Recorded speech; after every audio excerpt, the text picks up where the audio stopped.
বৈষম্য বিরোধী ছাত্র আন্দোলনের কর্মী হাসানকে নিখোঁজের ৬ দিন পর খুলনা মহানগরীর লবণচড়া থেকে অচেতন অবস্থায় উদ্ধার করা হয়েছে। তিনি এখন সুস্থ আছেন।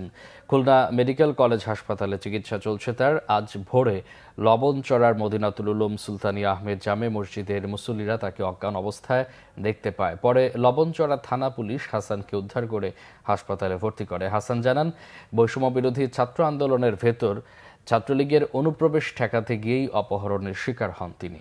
গত বৃহস্পতিবার হাসান নগরীর সোনাডাঙ্গায় তার বাসার গলি থেকে নিখোঁজ হন। পরে থানায় দুটি সাধারণ ডায়েরি করেন তার স্ত্রী সাইদা খাতুন। অন্ধকার একটা ঘরে ছিলাম, এইটু জানি। আমাকে সরাসরি কিছু বলে নাই, ওরা ফিস ফিস করে অনেক কিছু বলা বলে করতেছিল।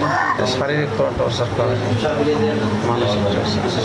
দেখতেছিলাম যে আন্দোলনটা আমরা কষ্ট করে সফল করছি, এর ভিতরে ছাত্রলীগ ঢুকে যাচ্ছিল, বিভিন্ন অনুপ্রবেশ চলছিল। যেহেতু আমি লোকালে সবাইকে চিনি, কে ছাত্রলীগ করছে, কে কোন দল করছে আমি জানি। এই জন্য আমি ওই সকল গ্রুপগুলোকে আমি এক করার জন্য কাজ করছি এবং ছাত্রলীগগুলোকে বাদ দেওয়ার জন্য মূলত কাজ করছি, এই আর কি। এই ছাড়া কিছু। আমার ভাই বদরুল হাসানকে আমরা ফিরে পাইছি, এতে আমরা খুশি। আলহামদুলিল্লাহ, সে সুস্থ আছে।